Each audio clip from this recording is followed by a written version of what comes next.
Gloire à toi, Jésus-Christ de Nazareth. Que la louange et l'honneur te soient rendus à jamais.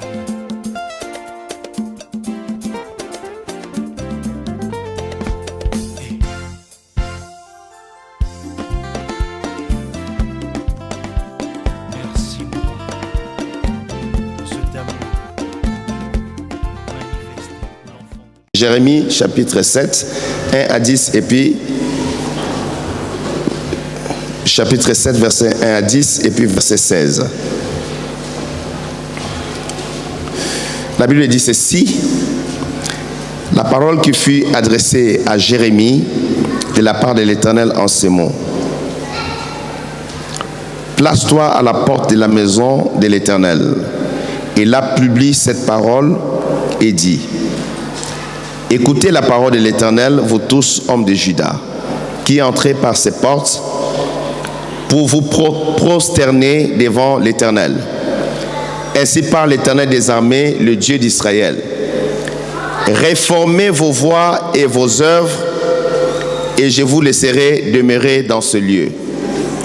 Ne vous livrez pas à des espérances trompeuses en disant: c'est ici le temple de l'Éternel, le temple de l'Éternel, le temple de l'Éternel.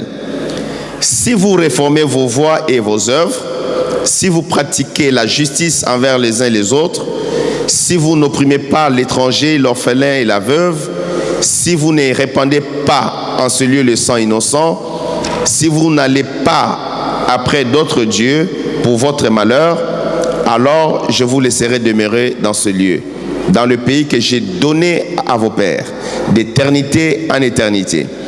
Mais voici, vous vous livrez à des espérances trompeuses qui ne servent à rien.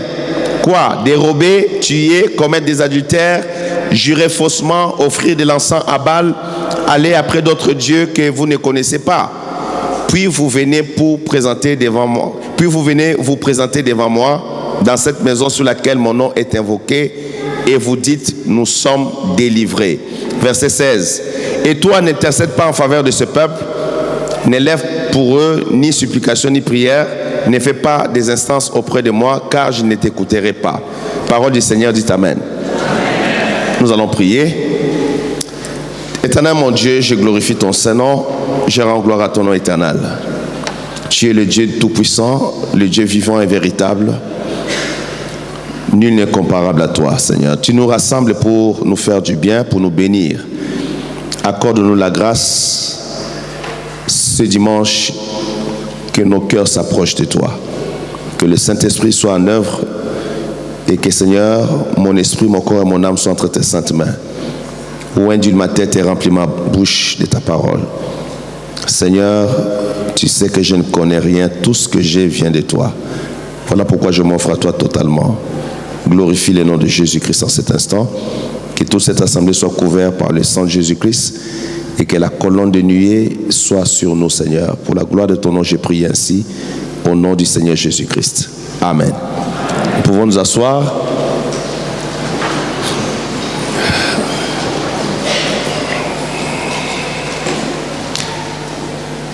Ce dimanche, je vais parler sur le sujet que j'intitule « Sortez de l'espérance trompeuse ».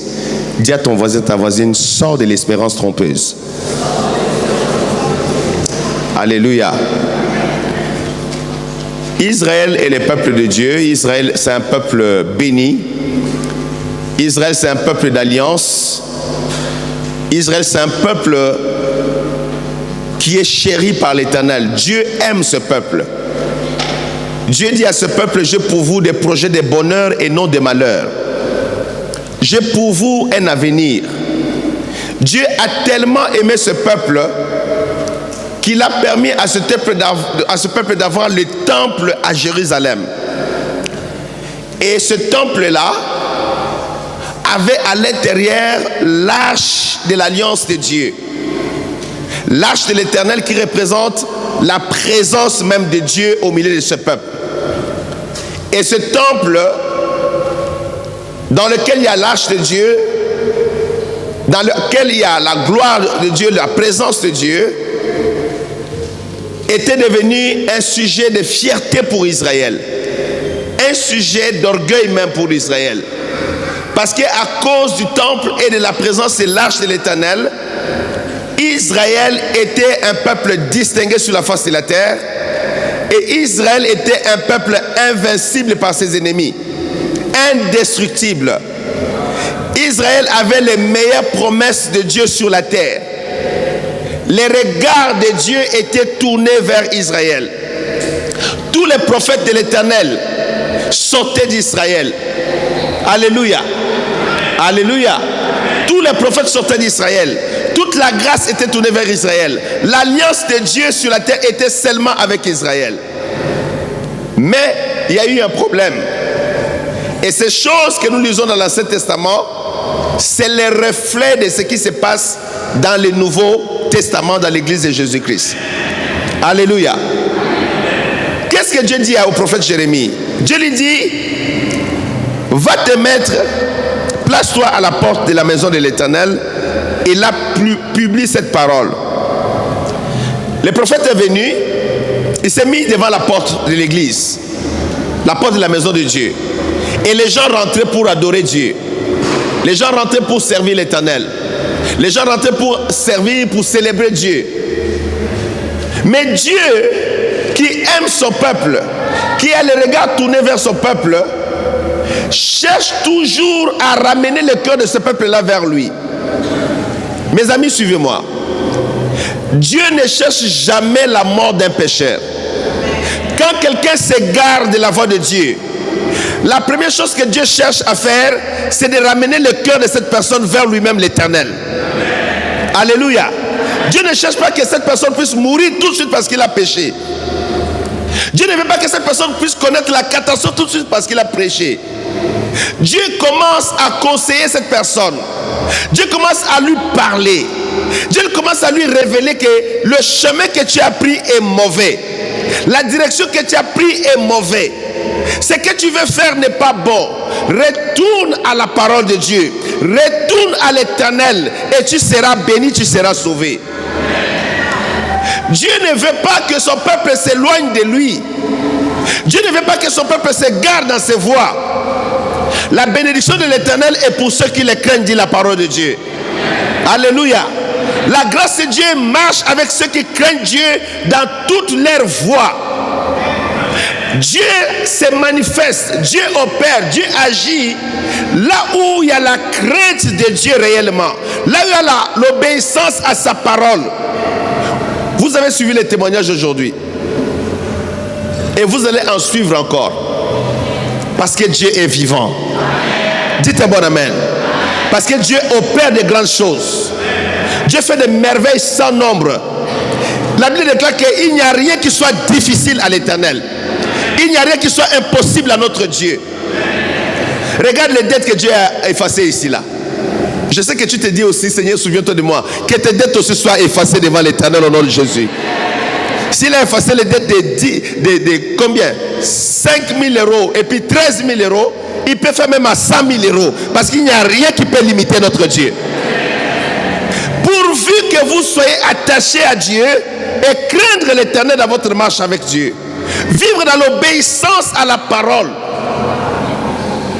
Qu'est-ce qui se passe ici? Le peuple venait devant Dieu, mais dans l'hypocrisie.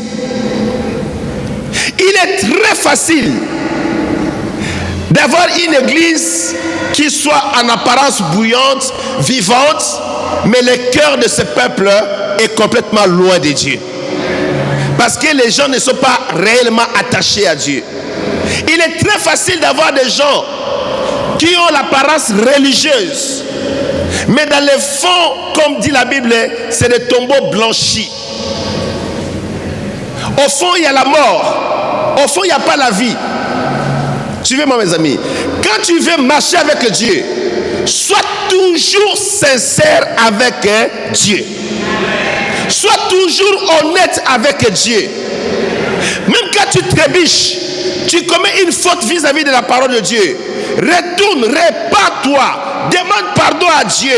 Dieu est miséricordieux et compatissant, il te pardonnera.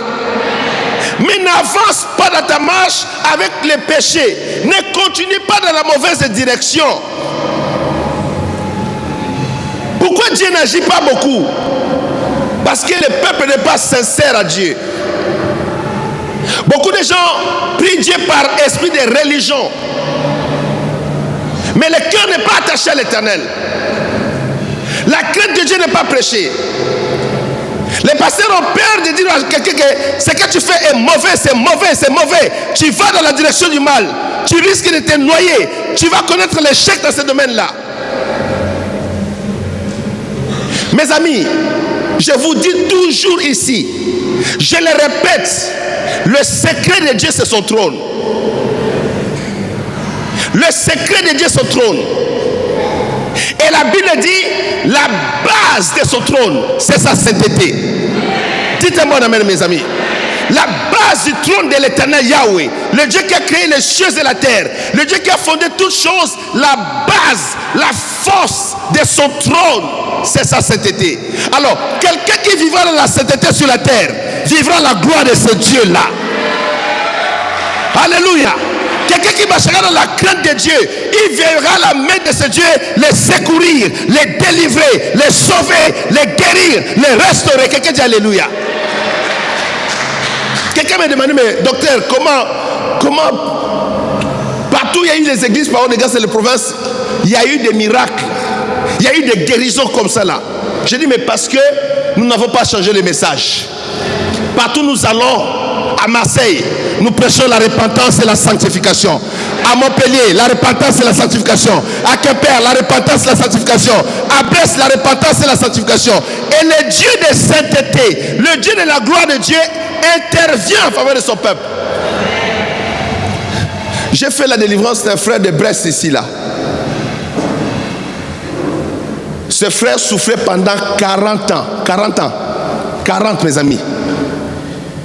Et après la délivrance, il dit, enfin la chose là est partie. Enfin j'ai la vie. Merci Papa Jacques. Enfin. C'était un blanc. Il dit, enfin c'est fini. J'ai marché avec cette chose, ça faisait 40 ans. 40 ans ici en France. Mais il y a un Dieu qui est vivant. Je dis qu'il y a un Dieu qui est tout puissant. Son nom c'est El Shaddai. Ce Dieu l'a délivré après 40 ans d'humiliation et de souffrance. Parce que Dieu est puissant, mes amis. La force d'une église doit résider toujours dans la sainteté devant Dieu. Dites amen, mes amis. Si toute l'église, parole de grâce, demeure dans la sainteté devant l'Éternel, la gloire de Dieu n'arrêtera pas d'agir dans cette église. Je vous l'attends un grand amen plus que cela. Si les serviteurs, les servantes, les hommes, les femmes, tous ceux qui travaillent dans l'église, ils vivent dans la sainteté de Dieu, dans la pureté de Dieu, dans l'observation de la parole, dans la crainte de Dieu, nous n'arrêterons pas de voir la gloire de l'Éternel se manifester dans cette église. Parce qu'après, à la fin de la journée, nous désirons que si Jésus-Christ revient, que nous puissions rentrer dans sa gloire éternelle. Si Jésus-Christ apparaît aujourd'hui, que nos âmes puissent voir sa gloire. Voilà pourquoi je prêche la sainteté, la pureté, la crainte de Dieu. Je peux prêcher la foi, je peux prêcher la grâce, je peux prêcher tous ces domaines que j'enseigne ici souvent à l'église, le combat spirituel j'enseigne. Mais je reviens toujours sur la base de la sainteté, parce que la sainteté c'est la base du trône de l'Éternel notre Dieu. Celui qui craindra Dieu verra la gloire de Dieu. Regarde Israël. Israël était le bien-aimé de l'Éternel. Dieu aimait ce peuple. Dieu chérissait ce peuple. Dieu a fait des alliances avec ce peuple. Peut-être toi qui es assis ici, Dieu a fait des promesses dans ta vie. Dieu t'a fait des alliances. Le combat que tu as, je te dis que c'est petit devant l'Éternel. En un jour, Dieu peut changer l'histoire de ta vie. Alléluia. Dieu peut arrêter le combat de ta vie en un jour. Ce n'est pas impossible pour l'Éternel. En un jour, ton histoire peut changer. Mais il faut craindre Dieu.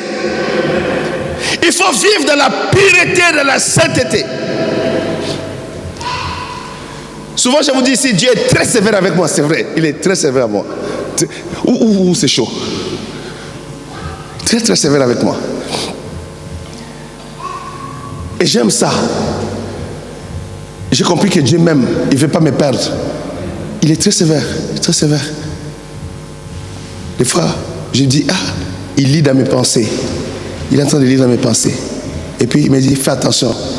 Ce que tu es en train de penser là, ce n'est pas bon. Arrête cette manière de penser. Je dis dans les pensées. Il lit les pensées. Une fois, il y a un de mes fils spirituels, il a fait une grosse bêtise et j'étais fâché à mort. J'étais fâché. J'avais envie de le mordre. Le mordre. Dieu merci, il était loin au Canada, moi j'étais ici. J'avais envie de le mordre. J'ai cherché même si on pouvait mordre à partir de Facebook. J'allais rentrer, je les mordre, puis je rentre. C'était la colère. Et le Saint-Esprit me dit, arrête cette colère sur lui.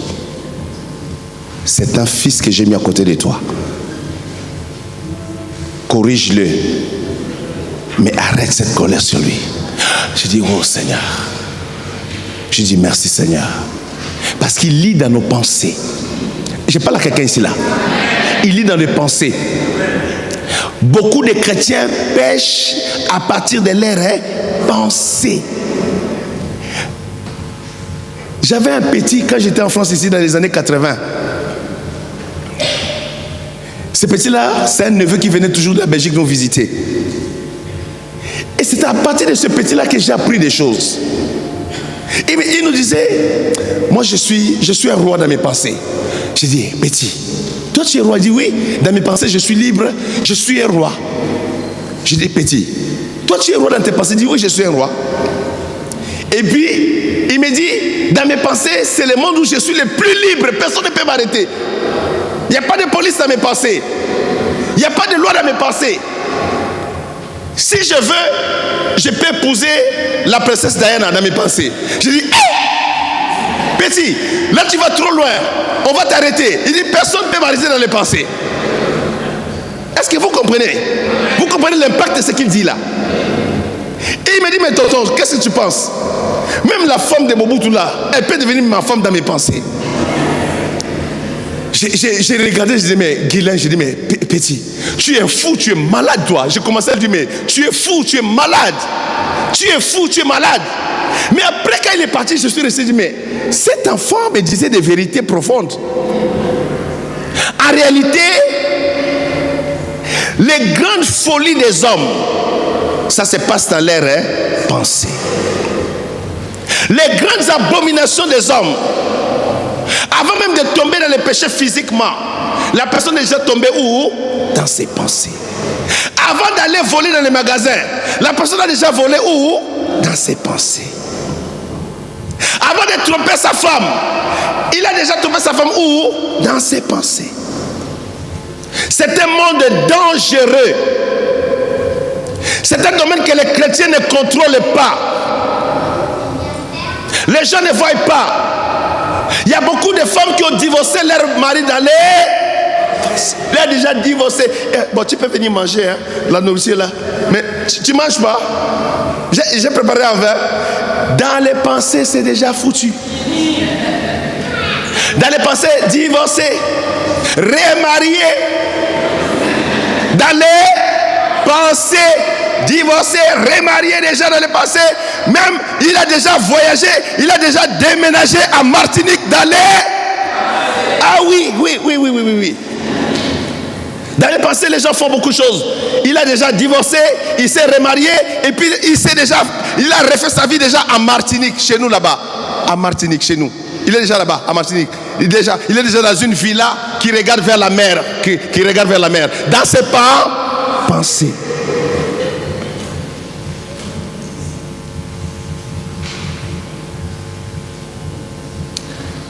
Le domaine du pensée, c'est un domaine dangereux. Beaucoup ne contrôlent pas leurs pensées. Et beaucoup de gens ne savent pas que Dieu regarde à nos pensées.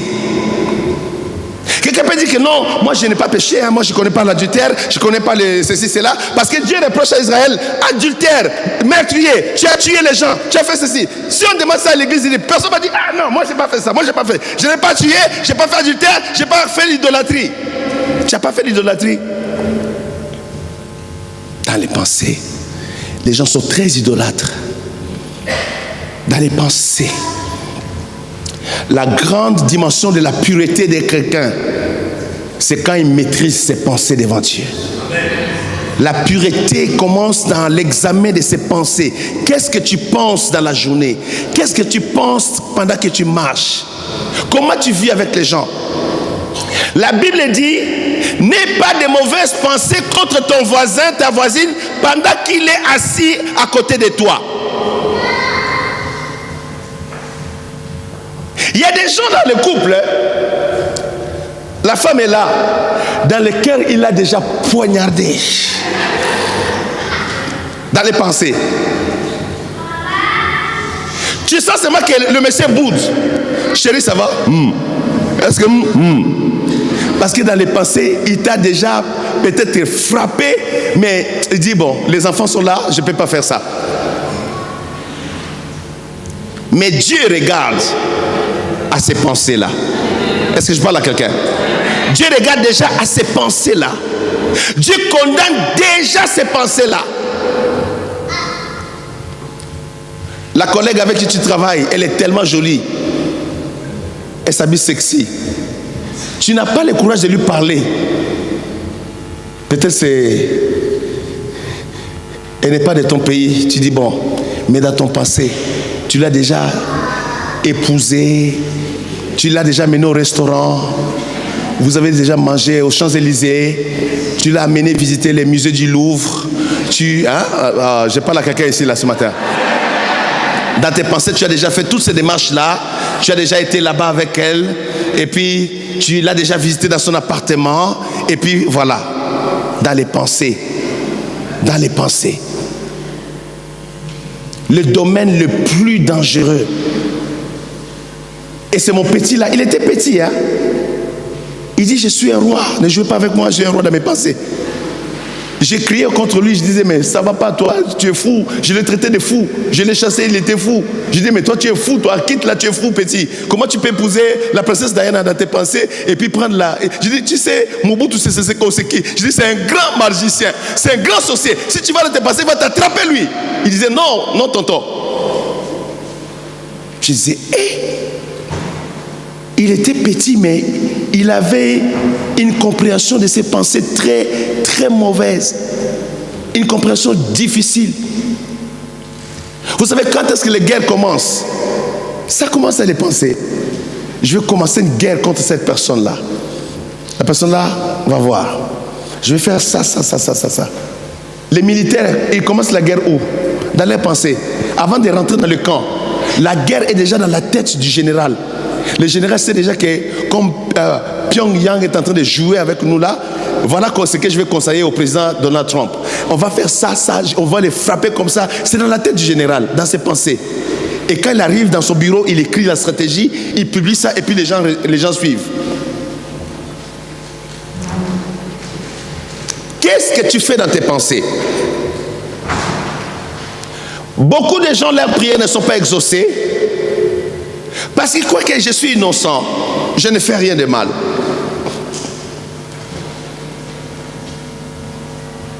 Es-tu en paix avec la personne qui est avec toi à gauche, à droite? Qu'est-ce que tu penses de la personne avec qui tu vis? Qu'est-ce que tu penses de la personne que Dieu a mis à tes côtés? Qu'est-ce que tu penses des voisins que tu as à l'église, des amis que tu as à l'église?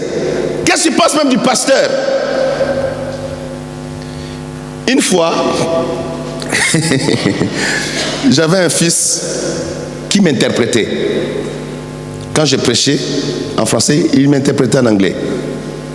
Moi, je ne savais pas. Un jour, j'ai eu un entretien avec lui pour l'aider. Il dit, papa, tu sais, l'autre jour, quand je t'interprétais, une voix m'a dit, donne-lui un coup de poing. Suivez-moi. Moi, j'interprétais, lui aussi, il parlait.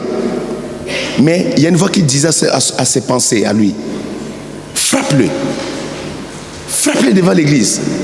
Frappe-le. Et puis, à un moment donné, ça lui prenait. Après, il disait, ça c'est papa. Il se ressaisissait. Et moi, j'étais là innocent. J'ai prêché le message. Je ne savais pas ce qui s'est passé. Dieu voyait ça. Et Dieu ne pouvait pas permettre que son serviteur soit humilié comme ça là. Après, j'ai compris que c'était un mauvais esprit. J'ai prié pour lui. L'esprit l'a quitté. Après, il est devenu normal. Heureusement que j'ai eu cet entretien-là. Beaucoup de dégâts se passent dans les pensées. C'est pourquoi la Bible nous exhorte à avoir des pensées pures. À avoir des pensées pures. À veiller sur ce que nous regardons, sur ce que nous entendons. Parce que la source de ce que nous entendons, regardons, peut affecter notre manière de penser, notre manière de voir les choses. Et Dieu nous juge déjà à partir de là. Dieu nous juge déjà à partir de là.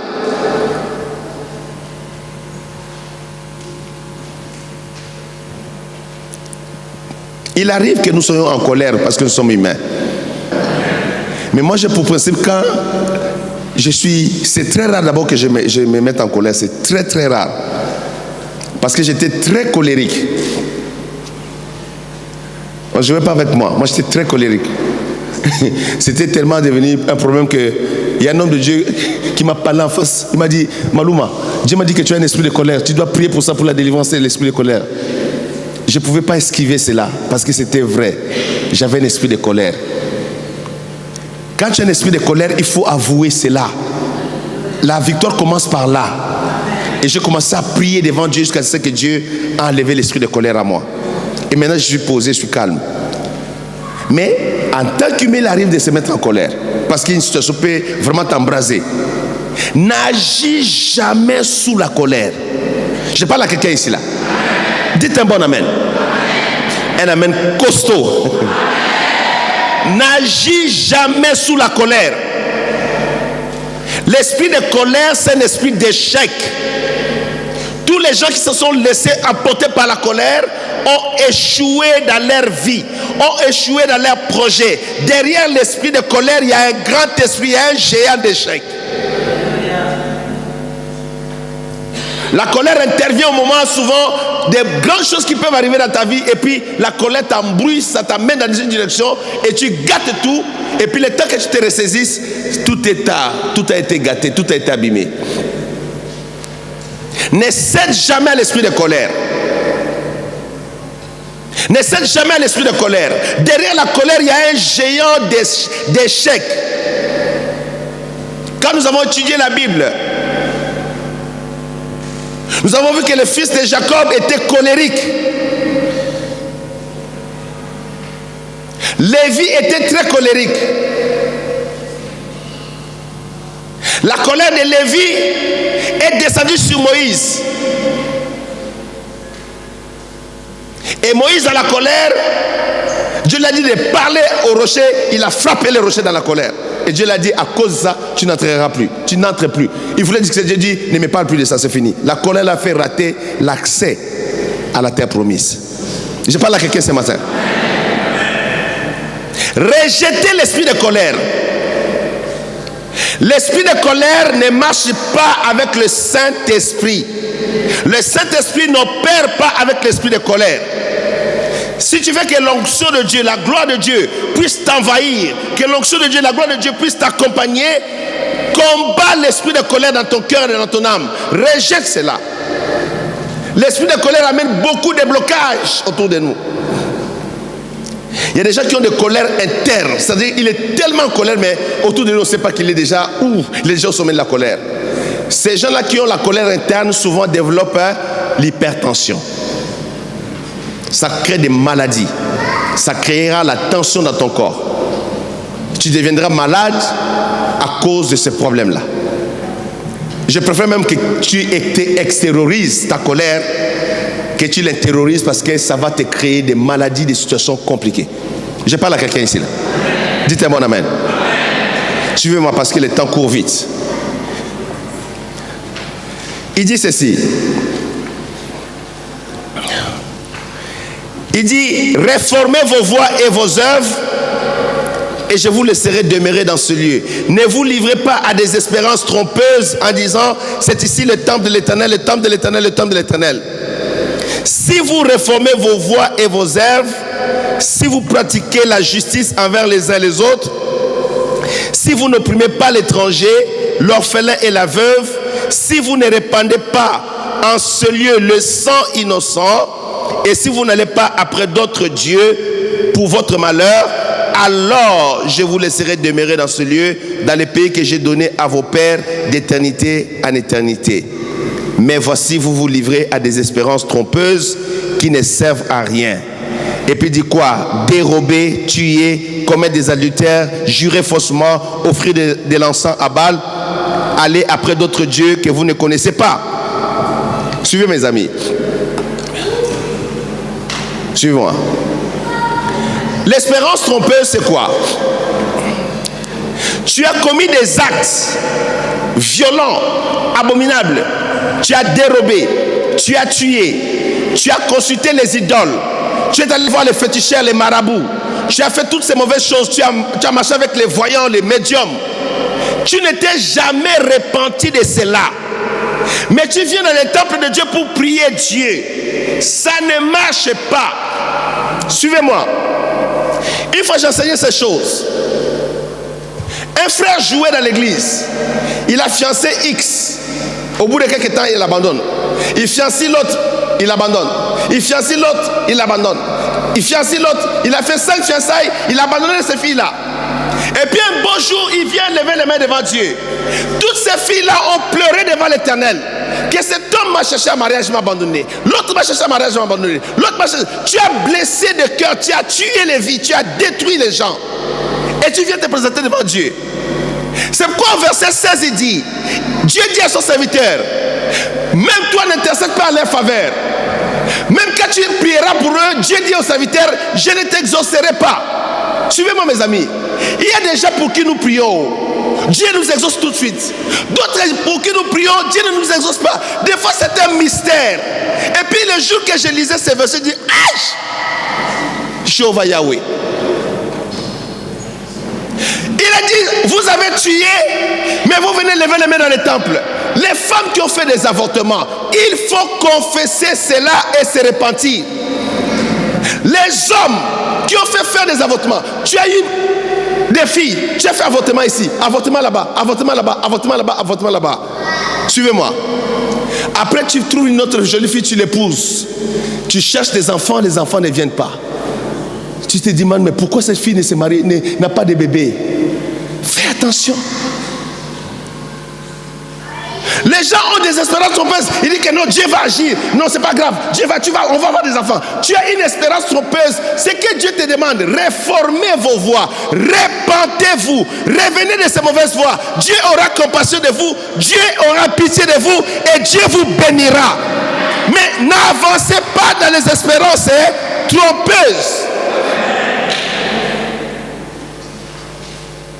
C'est dangereux pour un jeune garçon de fiancer 6 filles, de les abandonner. Tu ne sais pas qu'est-ce que l'avenir te réserve. Tu crois que tu joues au bogard, au gigolo, mais un jour Dieu va t'attraper. Tu peux rentrer à l'église, tu chantes, tu danses, on te voit un beau garçon, tu fais des mouvements, et puis Dieu regarde, dit, oh, le temple de l'Éternel, le temple de l'Éternel. Moi je suis de l'église Parole de grâce. Moi j'ai fait ceci à l'église, moi je fais cela. Dieu dit, mais il ne s'est jamais repenti. Tous les actes qu'il a fait, tous les avortements, les filles ont avorté à cause de toi, tous les avortements que tu as fait faire aux filles d'autrui, toutes ces choses-là. Il y a des réclamations. Est-ce que je parle à quelqu'un? Il y a des réclamations spirituelles qui peuvent avoir lieu à cause de ta mauvaise conduite. Tu as été chez les féticheurs, tu as vu des voyants, tu as laissé tes ongles, les ongles chez les féticheurs, tu as donné tes cheveux chez les féticheurs, tu as laissé ta salive chez les féticheurs, tu as donné tes habits chez les féticheurs, tu as donné tes photos chez les féticheurs. Après tu oublies ces choses, tu viens à l'église, tu ne t'es jamais repenti. Tu danses devant Dieu. Dieu dit, mais qui va lui montrer le chemin de la repentance? Tu dois d'abord te repentir de ces choses-là. Dis d'abord amen. Tu dois avoir le courage de dire que non, je ne peux pas avancer avec ces problèmes ici-là. Laisse-moi aller voir l'homme de Dieu. Laisse-moi aller voir la servante de Dieu. Dis, regarde, quand je ne connaissais pas Jésus, j'ai mal marché. C'est arrivé à nous tous. Quand on ne connaissait pas Jésus, on allait dans toutes les directions. Un jour, j'ai prié ici. J'ai prié ici. C'était ici. Une fille est venue de loin. papa, prie pour moi. Fais-moi la délivrance. D'ailleurs, j'ai dit, quand tu invites quelqu'un à l'église, invite-les pour écouter d'abord la parole, pas la délivrance. Dites amen. Que la personne vienne d'abord à la parole de grâce pour écouter l'enseignement. Que la délivrance puisse venir après. Papa, prie pour moi. Je suis en train de mourir. Prie pour moi. J'ai posé des questions. J'ai fait l'entretien. Elle a caché sa vie. Ils étaient à deux. L'autre a tout dit devant Dieu. J'ai prié pour l'autre. Dieu s'est manifesté. Dieu s'est révélé. Dieu l'a délivré. Il est en train de dire, papa, merci. Ma vie a changé. La gloire de Dieu était sur lui. Il partait en glorifiant Dieu. Merci Jésus. Ma vie a changé. L'autre là, Maïkari, fétiche, marabout, tout mélangé. Elle a dit un peu, ça là, elle a caché pour elle. Dieu dit, espérance est trompeuse. Est-ce que j'enseigne à quelqu'un? Dieu dit, espérance trompeuse. Mes amis, elle était ici. Maman Janelle qui travaille avec moi, elle sait. Des fois, quand je suis en train de prier, je suis en train de circuler, je suis en train de prier. Et puis, par exemple, j'arrive ici, Dieu me donne une révélation terrible. Et puis, je dis, ouh, je regarde l'endroit, je dis, ah, c'est pas possible. Et puis, j'explique à la personne et à maman, je dis, c'est pendant que je prie, quand je suis arrivé à cet endroit, je regarde ce que Dieu m'a révélé. Et puis, c'est choquant ce que Dieu révèle. J'ai prié pour cet enfant. J'ai prié pendant des heures. Même Dieu m'a rien révélé. Les gens qui ont passé la délivrance avec moi, ils savent. Est-ce que vous êtes là? Dites amen. Les gens qui ont passé la délivrance avec moi, ils savent comment Dieu me révèle des choses cachées. Mais pour cette fille, parce qu'elle s'est cachée devant l'Éternel, même moi, le serviteur de Dieu, Dieu m'a voilé. Dieu a refusé de me révéler les choses. Mes amis, j'ai fait presque 3 heures. Même pas une mouche à bouger. Je lui ai dit, mets-toi à genoux. Je lui ai recommandé la grâce de Dieu. Telle qu'elle est venue, telle qu'elle est partie. Espérance trompeuse. Parce qu'elle n'était pas sincère avec Dieu. C'est quand elle est partie. Elle dit, je n'étais pas délivré parce que j'ai pas révélé les choses. J'ai caché les choses au pasteur. Et puis c'était devenu pire. Il faut que j'aille retourner voir le pasteur. Je lui ai dit, non, ne viens pas. Ne viens pas. Non, papa, je t'ai revenu. Je dis, non, ne viens pas. Ne viens pas. Oui, papa, je suis prêt à payer encore le ticket. Je dis, non, je n'ai pas besoin de ça. Ne viens pas. Ne viens pas. Ne viens pas. On ne joue pas avec Dieu. Espérance trompeuse. Suivez-moi. Dieu est papa. Hier la nuit, je lisais. Il dit à Moïse, je vais me révéler à toi. Et quand Dieu se révèle à Moïse, Dieu dit ceci: l'Éternel, miséricordieux, compatissant, lent la colère mais riche en beauté, qui révèle sa miséricorde et sa beauté jusqu'à 1000 générations. Alléluia mes amis. Jusqu'à 1000 générations. Je lisais ça la nuit dans ma Bible. Je dis, mais pourquoi nous mourons? L'Éternel lui-même se présente à Moïse. Il a dit, l'Éternel est Dieu miséricordieux, compatissant, lent à la colère, riche en bonté. Alléluia mes amis. Alléluia. Alléluia. Amen, amen, amen, amen. Pourquoi te laisser enfermer par l'ennemi? Pourquoi laisser le diable ronger? Doucement mes amis. Pourquoi laisser le diable ronger ta vie? Suivez-moi, suivez-moi. Pourquoi laisser le diable ronger ta vie alors que l'Éternel est lent à la colère? L'Éternel est miséricordieux. Il est prêt à pardonner. Il est prêt à te délivrer. Si seulement tu ouvres ton cœur à l'Éternel ton Dieu. Amen, amen, amen, amen. Mais les gens viennent comme ça. Ils viennent adorer dans l'église. J'étais choqué. Tu viens adorer dans l'église, tu as gardé Maïkari à la maison. Hey. Tu viens adorer à l'église, chez toi à la maison, tu as des chapelets. Tu as des statuettes à la maison. Tu viens adorer à l'église, tu as un pot que ta grand-mère t'avait envoyé depuis le pays, depuis Haïti, depuis le Gabon, depuis Burkina Faso. Le pot de ta grand-mère est toujours dans ta chambre, mais tu viens à l'église, tu lèves tes mains. Dieu te dit, espérance est trompeuse. Débarrasse-toi de cette idole-là et l'Éternel te sera sera favorable. L'Éternel te sauvera, l'Éternel te guérira. Quelqu'un dit amen, mes amis. Les gens viennent à l'église mais l'air hanche. C'est ma grand-mère qui a envoyé le fil. Ma tante a envoyé ça. Mon oncle est allé voir un marabout pour moi. Il m'a envoyé le fil là. Et tu portes ça, c'est sous ton habit. Oh, mes amis. Une fois, j'ai prié avec les frères à Kinshasa. On était en cercle, on est en train de prier. On est en train de prier. Puis, paf, le Saint-Esprit me parle. Le Saint-Esprit me dit, la maman qui est là a un fil noir en dessous de son pagne. J'ai dit, Saint-Esprit, comment on fait ça là? Je regarde le frère qui conduit la prière. Je dis, papa, arrête. Il dit, lui, il continue. Il dit, mais arrête, je t'ai dit, arrête. Il dit, qu'est-ce qu'il y a, Jacques? Je dis, la maman qui est là, le Saint-Esprit me révèle qu'elle a une ceinture noire en dessous de son pagne. Mais elle a adoré avec nous. Gouya Kembo Nalobiko Epaina Yahweh. Elle était comme ça là. Le Saint-Esprit me dit, non, arrête là. Elle a une idole dans sa hanche. Est-ce que je parle à quelqu'un ici là? J'ai dit au modérateur, arrête là, maman, arrête là. On a arrêté. Oh, amen. Tout le monde s'est arrêté. Et puis, mais pourquoi on a arrêté la louange? Les frères qui modéraient disent, non, il y a un problème. Oh, quel problème on est en train d'adorer Dieu? Il dit, non, Dieu a révélé ici. Il dit, maman là, tu peux me venir? Et moi? Il dit, oui, toi, viens. On amène dans le coin, on dit, maman, Dieu vient de révéler à papa Jacques. Tu adores avec nous ici? Tu es notre Dieu sous les pagnes. Le maman dit, oh, j'avais oublié, c'est vrai, j'ai ça. Est-ce que je peux enlever ça? On dit non, n'est pas enlever, mais jeter ça définitivement de ta vie. Est-ce que je parle à quelqu'un? Une personne comme ça, Dieu ne peut pas les sauver. Même s'il chantait avec nous, il louait avec nous, mais il porte des idoles sur sa hanche. Dieu voit ces choses-là. C'est ce que Dieu reprochait à Israël. Il dit, mets-toi à la porte de la maison de Dieu.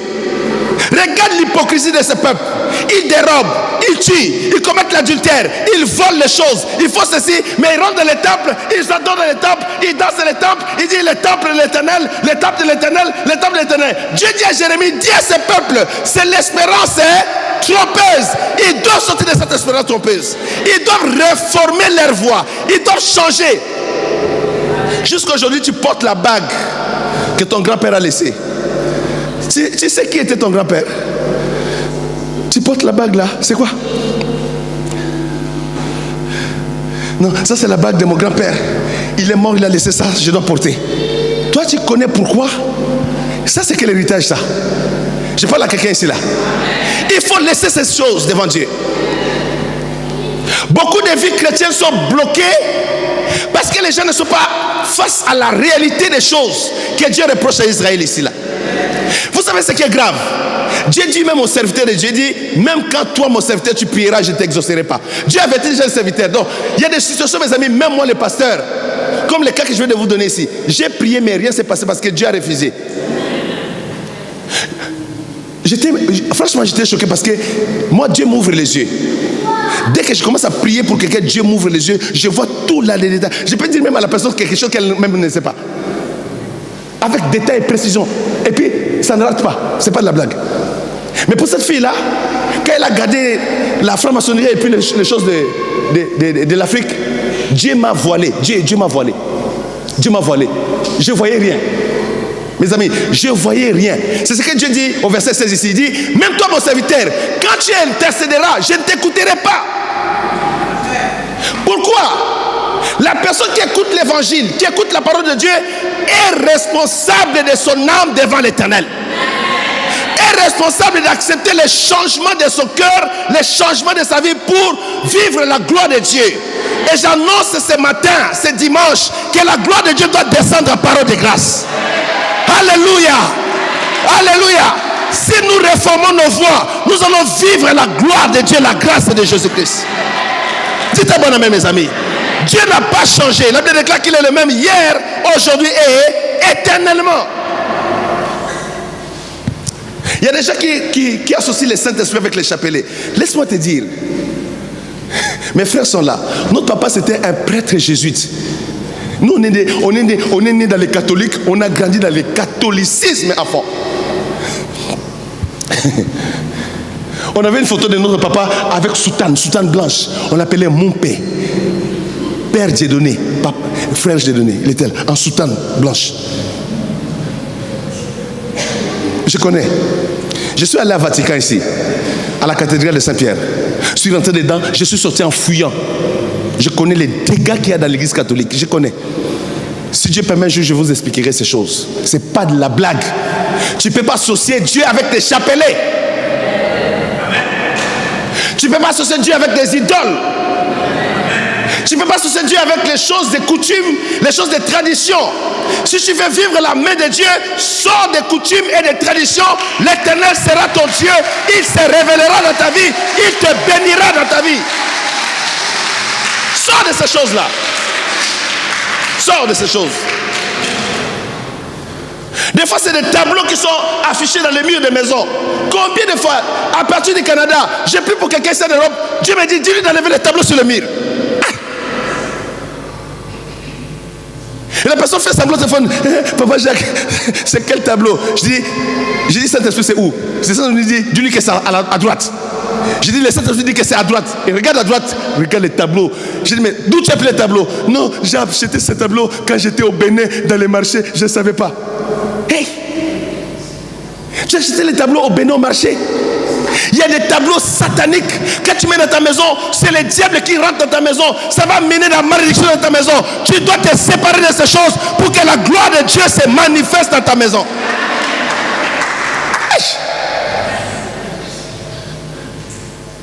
Des bracelets, des bijoux. Il y a des bijoux, ce sont des serpents. Ma femme ne porte plus les bijoux. Moi-même, j'allais en Anvers, moi-même. J'allais en Anvers, j'achetais des bijoux. Je dis, hey, ma femme là, il faut que je la gâte. Oh, ma chérie, mon chouchou, j'achète des bijoux. Une fois, j'ai acheté un bracelet à Anvers, moi-même, hein, personne d'autre, moi-même. J'ai acheté un bracelet. Maman chouchou, j'amène le bracelet à maman, elle met. Elle dort avec les bracelets. Au milieu de la nuit, elle trouve que les bracelets devenaient un serpent dans sa droite. Je dis, mais qu'est-ce qu'il y a? Le serpent, il est où? Il est dans mon bras. C'est quoi? Les bracelets.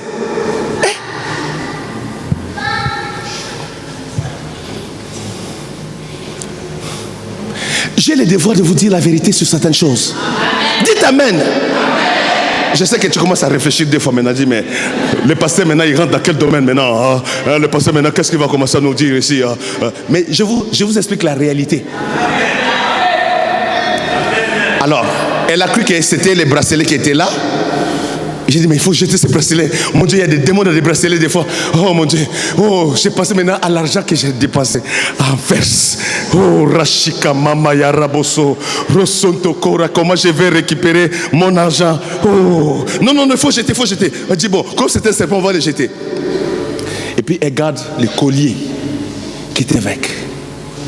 Et puis, une nuit, le collier commence à tourner.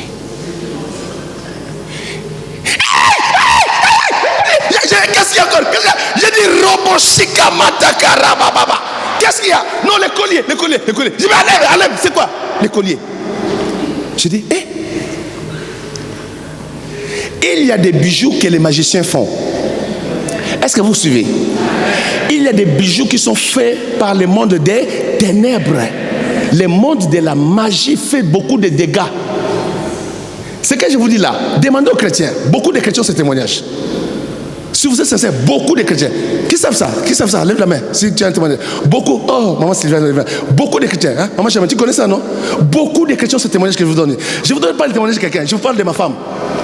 Ma femme, oh moi-même, moi, pas mon voisin, pas mon cousin, pas mon petit frère, moi-même Malouma Jacques, Ngayebi, moi là. Moi-même Ngayebi, Malouma. J'allais moi-même acheter ça, j'allais en Anvers, j'allais quelque part quand je voyais quelque chose de joli, je dis, oh, ça va bien aller à son coup, hein. Je dis, j'achète ça. Mes amis, c'est comme ça que Dieu l'a débarrassé de ces choses. Faites attention. Faites attention. Tout ce qui brille n'est pas. Oh, il y a des démons qui sont des fois cachés derrière des bijoux. Tu vas matraquer ton mari, tu vas le tirer à la cravate. Mon bijou, tu n'as pas, tu as dit à mon anniversaire, j'aurai ces bijoux-là, tu n'as pas honoré. Toi, tu es un homme menteur. Je regrette d'avoir épousé un homme comme toi. Tu avais dit, tu n'as pas fait. C'est toujours comme ça avec toi. Mon bijou, mon bijou. Ton bijou-là, et si c'était un serpent comme moi? Et si c'était un serpent? Moi, j'ai vécu ça chez moi à la maison. Personne n'est... C'est même pas elle qui est allée, la pauvre. C'est pas elle, c'est moi. Moi qui allais jeter. Et vous me dites que le pasteur ici, est-ce que c'est pas un magicien là? Comment il m'amène des bijoux qui sont des serpents la nuit? Est-ce que vous me comprenez? Faites attention. Maintenant, quand tu as une telle chose comme ça chez toi, dans la maison, dans ton corps, si tu n'as pas le discernement, il est difficile que Dieu agisse. Je ne dis pas que tous les bijoux sont des serpents. Je dis que ce n'est pas tous les bijoux qui sont des serpents. Faites attention. Mais il y a des bijoux qui sortent du monde des ténèbres, le monde occulte. Mais ça dans le marché. Les mèches. Il y a des mèches envoûtées. Vous avez beaucoup de témoignages. Ça, je n'ai même pas besoin de parler. Vous avez trop de témoignages sur l'internet sur les mèches. Moi, c'est le Saint-Esprit qui a parlé. Il m'a dit, Jacques, dis à ta femme, je l'ai choisie, mais ce que j'ai contre elle, c'est les cheveux qu'elle a mis sur sa tête. J'ai dit, quoi? J'ai sur sa tête. J'ai dit, mamie, réveille-toi. Il dit, qu'est-ce qu'il y a? Dieu vient me parler sur toi. Dieu me dit que là, elle n'était même pas encore ce qu'elle est aujourd'hui. Hein. Elle n'avait même pas commencé le ministère. Elle était seulement ma belle jolie femme que j'aimais beaucoup. Et elle dormait. Elle était à côté de moi. Et puis Dieu me dit, je l'ai appelée, mais ce que j'ai contre elle, c'est les cheveux qu'elle a mis sur la tête. Dis-la d'enlever ça. Je dis, quand j'ai entendu Dieu dit c'est qu'elle a contre. Quand Dieu devient contre quelqu'un, je dis, hey! Et puis elle s'est réveillée, et elle dit, ok, papa. Elle dit, de toute façon, suivez-moi. Elle me dit, chaque fois que je mets ça, je sens comme un insecte sur la tête. Je parle à quelqu'un ici là. Je sens comme un insecte qui circule sur la tête. Chaque fois que je mets les mèches, je sens comme un insecte. Comme un insecte. Je dis, pardon mamie, maintenant c'est pas moi. Et puis c'était toujours moi qui disais, tu n'as pas fait les cheveux. Il faut faire les cheveux. Parce que quand elle faisait comme ça, comme une blanche, j'aimais ça. Est-ce que vous me suivez? J'aimais ça. Quand elle mettait ça, elle faisait. Et puis des fois, elle faisait comme ça là. Et puis quand je la regardais, je disais, my God.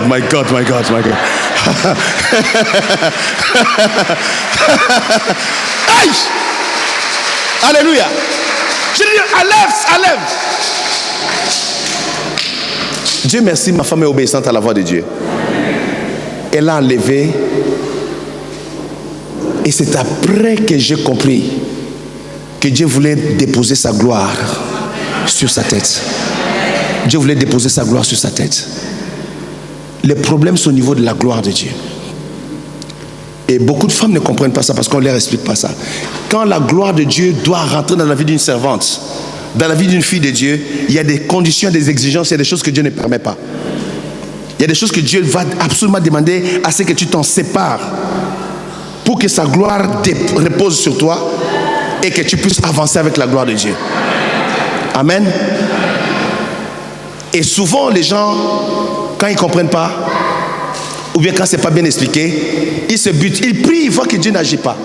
Ils prient, ils vont dans les délivrances, mais les démons reviennent. Ils savent, mais c'est quoi la porte ouverte? Vérifie. Le but de l'enseignement, c'est de vous aider à vérifier les choses dans vos vies, à comprendre, mais qu'est-ce que je dois faire? Je dois faire attention. On nous enseigne à l'église, mais bon, tu sais, moi quand j'enseigne, je n'impose pas une règle à quelqu'un, mais je montre le chemin. Dites un bon amen. Je montre le chemin pour que quelqu'un comprenne.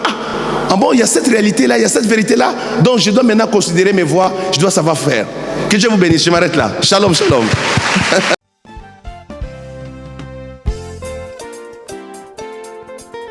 Gloire à toi, Jésus-Christ de Nazareth. Que la louange et l'honneur te soient rendus à jamais.